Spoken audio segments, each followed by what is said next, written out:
Advocate Zameer Ahmed ವಿರುದ್ಧ ಕೇಳಿ ಬಂದಿರುವ ಆರೋಪ ನಿಜವೇ ಆಗಿದ್ದರೆ ಜಮೀರ್ ಅಹಮದ್ ಖಾನ್ ರವರ ಅಸ್ತಿತ್ವದ ಬಗ್ಗೆ ಪ್ರಶ್ನೆ ಮೂಡ್ತವೆ. ಕಾಂಗ್ರೆಸ್ನಲ್ಲಿ ಉಳಿದುಕೊಳ್ಳುವ ಹಾಗಿಲ್ಲ. ಜಮೀರ್ ಅಹಮದ್ಗೆ 3 ಬಾಗಿಲು ಕೂಡ ಕ್ಲೋಸ್ ಆಗುತ್ತೆ. ಕಾಂಗ್ರೆಸ್ ನಾಯಕರು ಇನ್ನು ಮುಂದೆ ನಂಬೋದೇ ಇಲ್ಲ. ಹಳೆ ಮನೆ ಜೆಡಿಎಸ್ ಬಾಗಿಲು ಕೂಡ ಕಂಪ್ಲೀಟ್ ಮುಚ್ಚಿದೆ. ನಾನು ಕದ ತೆಗೆಯೋದಿಲ್ಲ ಅಂತಾರೆ ಕುಮಾರಸ್ವಾಮಿ. ಬಿಜೆಪಿ ಅವರಂತೂ ಹತ್ರಕ್ಕೆ ಬಿಟ್ಕೊಳ್ಳೋ ಮಾತಿಲ್ಲ. 3 ಪ್ರಮುಖ ಪಕ್ಷಗಳಿಂದ ಜಮೀರ್ ಸಂಪೂರ್ಣ ಬಹಿಷ್ಕಾರ. ಜಮೀರ್ ಅಹಮದ್ ಖಾನ್ ರಾಜಕೀಯ ಜೀವನ ಮುಗಿದೇ ಹೋಯ್ತಾ? ಯಾವ ಪಕ್ಷದಲ್ಲೂ ಜಮೀರ್ಗೆ ಇಲ್ವ ಜಾಗ? ಪಕ್ಷ ದ್ರೋಹದ ಆಡಿಯೋ ಬಾಂಬ್ಗೆ Zameer career complete shoot out. ಇತ್ತ ಕಾಂಗ್ರೆಸ್ನಲ್ಲೂ ಇಲ್ಲ, ಅತ್ತ ಜೆಡಿಎಸ್ ಬಿಜೆಪಿಯಲ್ಲೂ ಎಂಟ್ರಿ ಇಲ್ಲ. ರಾಜಕೀಯವಾಗಿ ಜಮೀರ್ ಈಗ ಸಂಪೂರ್ಣ ಅನಾಥ. ಅತ್ತ ದರಿ ಇತ್ತ ಪುಲಿ. ಜಮೀರ್ ಅಹಮದ್ ಖಾನ್ ಪರಿಸ್ಥಿತಿ ತ್ರಿಶಂಕು. ಒಂದು ವೇಳೆ ಈ ಆರೋಪ ಸತ್ಯವಾಗಿದ್ರೆ, ಜಮೀರ್ ಪಕ್ಷದ್ರೋಹದ ಆರೋಪ ನಿಜವೇ ಆಗಿದ್ರೆ, ಆ ಒಂದೇ ಒಂದು ಆಡಿಯೋ ಸಿದ್ದರಾಮಯ್ಯ ಪದಚ್ಯುತಿಗೆ ಕಾರಣವಾಯಿತಾ? ದಾವಣಗೆರೆ ಉಪಚುನಾವಣೆ ದ್ರೋಹವೇ ಸಿದ್ದರಾಮಯ್ಯ ಕುರ್ಚಿಗೆ ಕುತ್ತಾಯ್ತಾ? ಪರಮಾಪ್ತ ಜಮೀರ್ ಮಾಡಿದ ಮಹಾದ್ರೋಹವೇ ಸಿದ್ದರಾಮಯ್ಯಗೆ ಕಂಟಕವಾಯಿತಾ? ಜಮೀರ್ ಗುಪ್ತ ಕಾರ್ಯಾಚರಣೆ ರಿಪೋರ್ಟ್ ಮೊದಲೇ ಇತ್ತ ಹೈಕಮಾಂಡ್ ಕೈಯಲ್ಲಿ. ಆಪ್ತನ ಆಡಿಯೋ ಬಾಂಬ್ಗೆ ಬಲಿಯಾಯಿತಾ ಸಿದ್ದರಾಮಯ್ಯ ಸಿಎಂ ಗಾದಿ? ಕೈ ಅಭ್ಯರ್ಥಿ ಮುಗಿಸೋದಕ್ಕೆ ಹೋದ ಜಮೀರ್ ಸಿದ್ದರಾಮಯ್ಯರನ್ನ ಮುಗಿಸಿಯೇ ಬಿಟ್ರ. ಬೆನ್ನಿಗೆ ಚೂರಿ ಹಾಕಿದ ಕಥೆ ದಿಲ್ಲಿ ನಾಯಕರಿಗೆ ಮೊದಲೇ ಗೊತ್ತಿದ್ದ. ಆಪ್ತನ ಅಸಲಿ ನರಿಬುದ್ಧಿಯಿಂದಲೇ ಸಿದ್ದರಾಮಯ್ಯ ಅಧಿಕಾರ ಕಳೆದುಕೊಳ್ಳಬೇಕಾಗಿ ಬಂತ. ಈ ಅರ್ಥದಲ್ಲೂ ಕೂಡ ಚರ್ಚೆಗಳು ಶುರುವಾಗಿದೆ. ಜಮೀರ್ ಅಹಮದ್ ಖಾನ್ ರವರ ಮೇಲೆ ವಿಪರೀತವಾದಂತಹ ವಿಶ್ವಾಸವನ್ನ ಇಟ್ಕೊಂಡಿದ್ರು. ಹಾಗಾದ್ರೆ ಏನಾಗುತ್ತೆ ಈ ಪ್ರಕರಣ? ಒಂದಷ್ಟು ದಿವಸ ಚರ್ಚೆಯಾಗಿ ಅದಾದ ನಂತರ ಕಣ್ಮರೆಯಾಗುತ್ತಾ ಈ ಪೊಲಿಟಿಕಲ್ ಸಬ್ಜೆಕ್ಟು?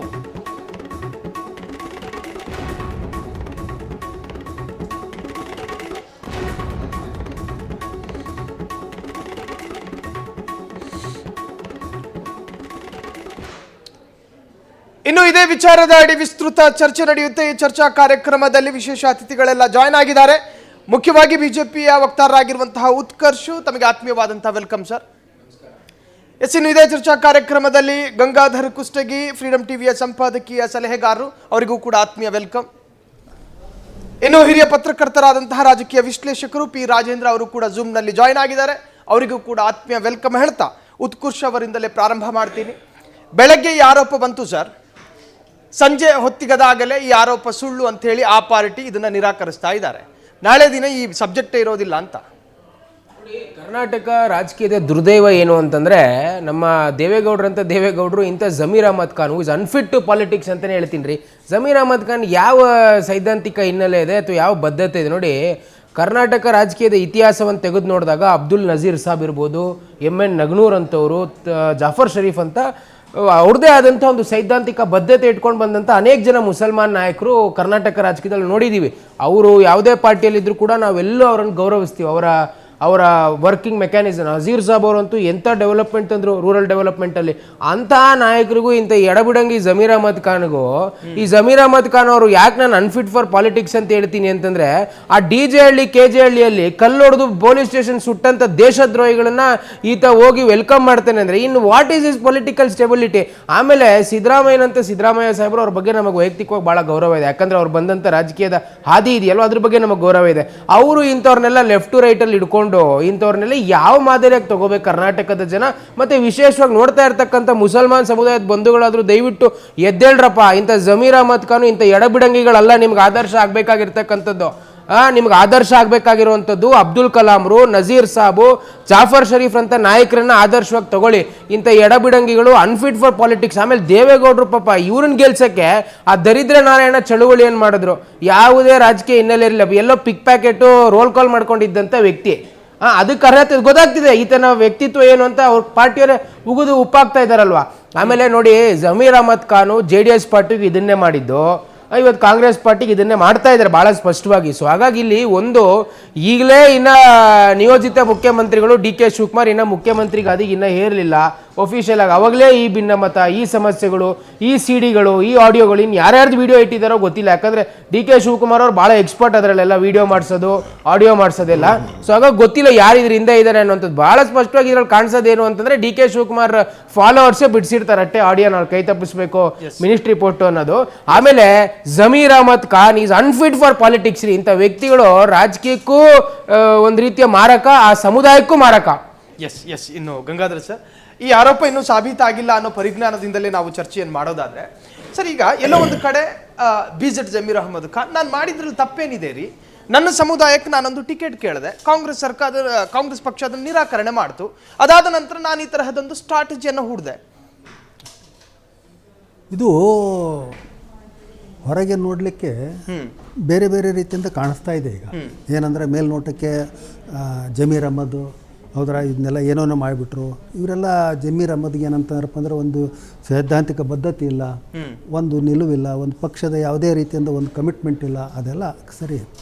ಆದರೆ ನನಗೆ ದಾವಣಗೆರೆ ಉಪಚುನಾವಣೆಯಲ್ಲಿ ಕಾಂಗ್ರೆಸ್ ಸೋಲ್ಬೇಕು ಅಂಥೇಳಿ ಬಯಸಿದ್ದು ಯಾರು ಮತ್ತು ಜಮೀರ್ ಅಹಮದ್ಗೆ ಸುಪಾರಿ ಕೊಟ್ಟವ್ರು ಯಾರು ಅಂತಕ್ಕಂಥದ್ದು ಚರ್ಚೆ ಆಗಬೇಕು ಅಂತ.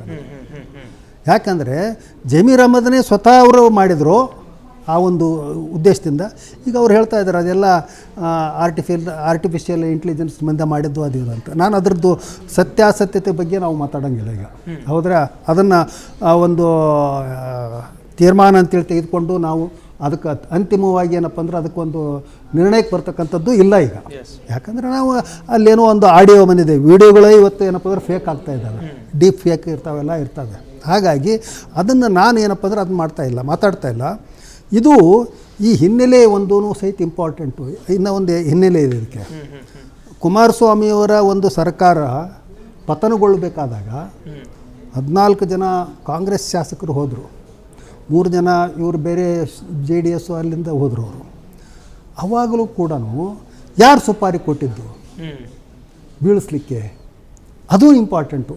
ಹೋದವರು ಅವರೇನಪ್ಪ ಅಂತಾರಪ್ಪ ಅಂದ್ರೆ ಕೇವಲ ಬಂದೂಕುಗಳ ಅಥವಾ ಬಂದೂಕು ಚಲಾಯಿಸಿದವರ ಅಂತ, ಯಾರು ಹೆಗಲ ಮೇಲೆ ಇಟ್ಟು ಅದು ಬಂದೂಕು ಚಲಾಯಿಸಿದರು ಅಂತ. ST ಸೋಮಶೇಖರು ಮತ್ತು ಇನ್ನೊಬ್ಬರು ಎಲ್ಲ ಮತ್ತು ಹೆಬ್ಬಾರು ಇವರೆಲ್ಲ ನಾವು ನೋಡಿದ್ದೀವಿ ನಾವು, ಹೌದ್ರಾ? ಅವ್ರನ್ನೆಲ್ಲ ಕಳಿಸಿದವ್ರು ಯಾರು ಅಂತಕ್ಕಂಥದ್ದು ಚರ್ಚೆ ಆಗಲಿಲ್ಲ, ಹೋದವ್ರನ್ನಷ್ಟೇ ಚರ್ಚೆ ಮಾಡಿದ್ರು ಅದು.